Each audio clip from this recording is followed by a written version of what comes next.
Hello and welcome back. You're listening to Zero Stress English. I'm Sophia and I'm here with Mark today. We're going to talk about something very real and very useful, everyday problems and how to handle them in English. Situations that happen to all of us, even native speakers. And we'll show you exactly what to say so you can stay calm and confident. Hey everyone, I'm Mark, and we're really glad you're here with us today. Today is all about learning English through real-life situations, the problems you face every day, and the exact sentences you can use to solve them naturally and politely.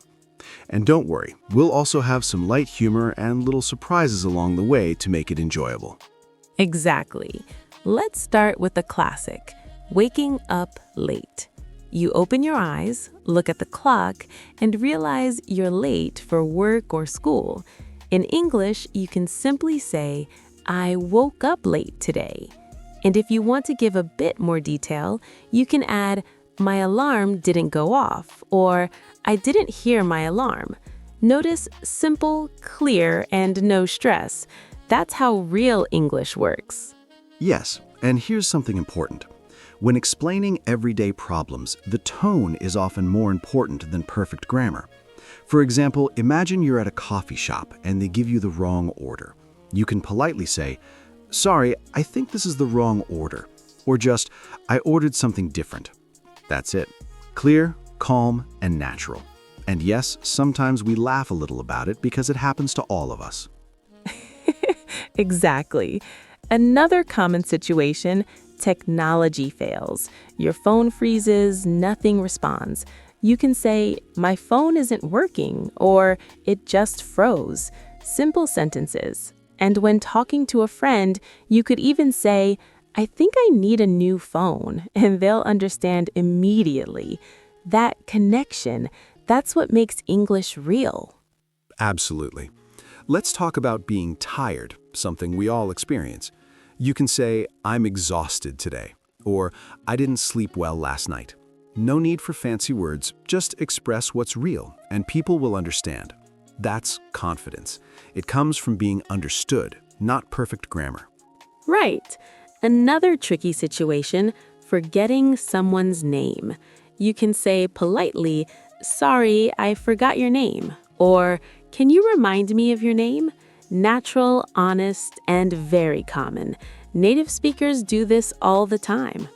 And let's not forget misunderstandings.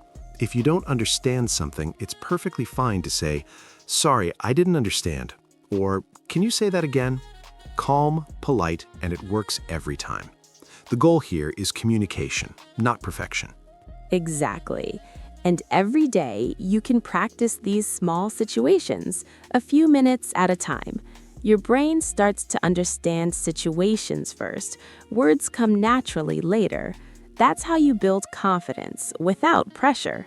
Now imagine you're at work and a small problem appears. You can say calmly, there's a small problem, or something isn't working right. Notice, you don't panic, you just explain clearly. Calm English works better than perfect English. And if mistakes happen, that's completely okay. If you forget words or laugh at yourself a little, that's human.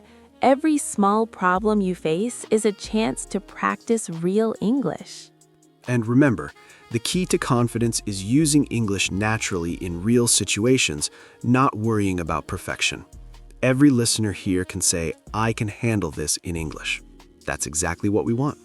So keep listening, keep practicing, and little by little, English becomes something you use instead of something you fear. That's right. Everyday problems happen to all of us, but now you can solve them in English. That's Zero Stress English. And yes, you really can do this. We'll see you next time. Stay calm, stay confident, and remember, English is for real life.